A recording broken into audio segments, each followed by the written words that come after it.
Excellencies नमस्कार। आज 23वीं SCO summit में आप सबका हार्दिक स्वागत है। पिछले 2 दशक में एससीओ पूरे एशियाई क्षेत्र में शांति, समृद्धि और विकास के लिए एक महत्वपूर्ण प्लेटफॉर्म के रूप में उभरा है। इस क्षेत्र के साथ भारत के हजारों वर्ष पुराने सांस्कृतिक और पीपल टू पीपल संबंध हमारी साझा विरासत का जीवंत प्रमाण है। हम इस क्षेत्र को एक्सटेंडेड नेबरहुड ही नहीं, एक्सटेंडेड फैमिली की तरह देखते हैं। एक्सेलेंसीज, एससीओ के अध्यक्ष के रूप में भारत ने हमारे बहुआयामी सहयोग को नई ऊंचाइयों तक ले जाने के लिए निरंतर प्रयास किए हैं। इन सभी प्रयासों को हमने 2 मूलभूत सिद्धांतों पर आधारित किया है। पहला, वसुधैव कुटुंबकम, यानी पूरा विश्व एक परिवार है। यह सिद्धांत प्राचीन समय से हमारे सामाजिक आचरण का अभिन्न अंग रहा है और आधुनिक समय में भी हमारे लिए एक नई प्रेरणा और ऊर्जा का स्रोत है। और दूसरा, सिक्योर यानी security, economic development, connectivity, unity, respect for sovereignty and and territorial integrity and environmental protection, यह हमारी अध्यक्षता का थीम और हमारे एससीओ के विजन का प्रतिबिंब है। भारत ने इस दृष्टिकोण के साथ एससीओ में सहयोग के 5 नए स्तंभ बनाए हैं। Startups and innovation, traditional medicine, youth empowerment, digital inclusion तथा shared Buddhist heritage. Excellencies, Bharat ने एससीओ की अपनी अध्यक्षता के अंतर्गत 140 से अधिक कार्यक्रमों और सम्मेलनों और बैठकों की मेजबानी की। हमने एससीओ के सभी ऑब्जर्वर्स और डायलॉग पार्टनर्स को 14 विभिन्न कार्यक्रमों में शामिल किया है। एससीओ की 14 मंत्री स्तर की बैठकों में हमने मिलकर कई महत्वपूर्ण दस्तावेज तैयार किए हैं। इनसे हम अपने सहयोग में नए और आधुनिक आयाम जोड़ रहे हैं, जैसे ऊर्जा क्षेत्र में इमर्जिंग फ्यूल्स पर सहयोग, ट्रांसपोर्ट के क्षेत्र में डीकार्बनाइजेशन और डिजिटल ट्रांसफॉर्मेशन में सहयोग, डिजिटल पब्लिक इंफ्रास्ट्रक्चर के क्षेत्र में सहयोग। भारत का प्रयास रहा है कि एससीओ में सहयोग केवल सरकारों तक सीमित न रहे, लोगों के बीच संपर्क और गहरा करने के लिए भारत की अध्यक्षता में नई पहलें ली गई हैं।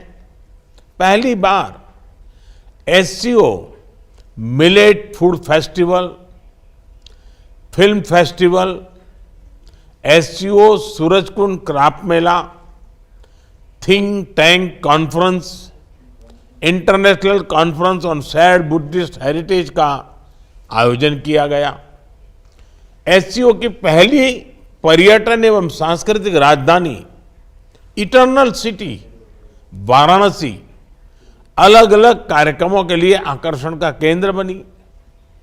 एससीओ देशों के युवाओं की ऊर्जा और प्रतिभा को सार्थक करने के लिए हमने young scientist conclave, young authors conclave, young resident scholars programme, startup forum, youth council जैसे नए फोरम्स का आयोजन किया। एक्सेलेंसीज, वर्तमान समय में वैश्विक स्थिति एक महत्वपूर्ण पड़ाव पर है।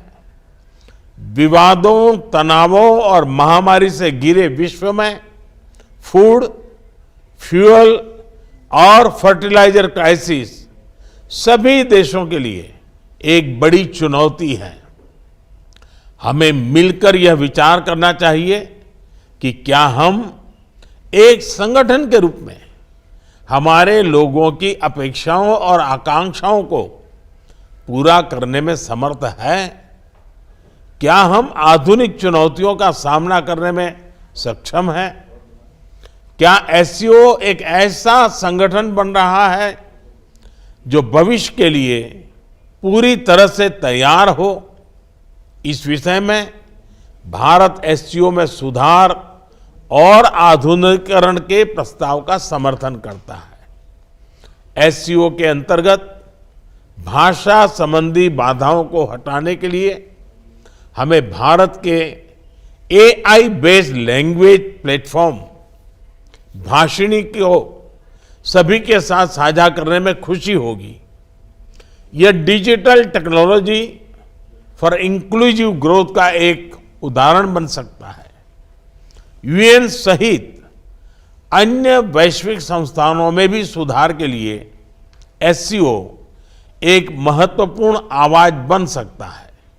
मुझे खुशी है कि आज ईरान एससीओ परिवार में एक नए सदस्य के रूप में जुड़ने जा रहा है।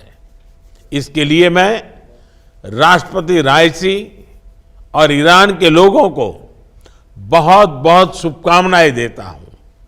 साथ ही हम बेलारूस की एससीओ सदस्यता के लिए मेमोरेंडम ऑफ ऑब्लिगेशन पर हस्ताक्षर करने का स्वागत करते हैं। आज एससीओ से जुड़ने में अन्य देशों की रुचि इस ऑर्गेनाइजेशन के महत्व का प्रमाण है। इस प्रक्रिया में यह आवश्यक है कि एससीओ का मूल फोकस मध्य एशियाई देशों के हितों और आकांक्षाओं पर केंद्रित रहे। एक्सेलेंसी, आतंकवाद क्षेत्रीय एवं वैश्विक शांति के लिए प्रमुख खतरा बना हुआ है। हम चुनौती से निपटने के लिए निर्णायक कार्रवाई आवश्यक है। आतंकवाद चाहे किसी भी रूप में हो, किसी भी अभिव्यक्ति में हो, हमें इसके विरुद्ध मिलकर लड़ाई करनी होगी। कुछ देश क्रॉस बॉर्डर टेररिज्म को अपनी नीतियों के इंस्ट्रूमेंट के रूप में इस्तेमाल करते हैं, आतंकवादियों को पनाह देते हैं। एससीओ को ऐसे देशों की आलोचना में कोई संकोच नहीं करना चाहिए। ऐसे गंभीर विषय पर दोहरे मापदंड के लिए कोई स्थान नहीं होना चाहिए। टेरर फाइनेंसिंग से निपटने के लिए हमें भी आपसी सहयोग बढ़ाना चाहिए। इसमें एससीओ के रेड्स मैकेनिज्म की महत्वपूर्ण भूमिका रही है। हमारे देशों के युवाओं के बीच रेडिकलाइजेशन के फैलावे को रोकने के लिए भी हमें और सक्रिय रूप से कदम उठाने चाहिए। रेडिकलाइजेशन के विषय में आज जारी की जा रही ज्वाइंट स्टेटमेंट हमारी साझा प्रतिबद्धता का प्रतीक है। एक्सेलेंसीज, अफगानिस्तान की स्थिति का हम सभी की सुरक्षा पर सीधा प्रभाव पड़ा है। अफगानिस्तान को लेकर भारत की चिंताएं और अपेक्षाएं एससीओ के अधिकांश देशों के समान है।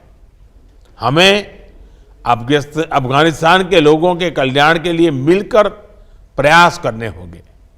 अफगान नागरिकों को मानवीय सहायता एक समावेशी सरकार का गठन, आतंकवाद और ड्रग तस्करी के विरुद्ध लड़ाई तथा महिलाओं, बच्चों और अल्पसंख्यकों के अधिकारों को सुनिश्चित करना हमारी साझा प्राथमिकताएं हैं।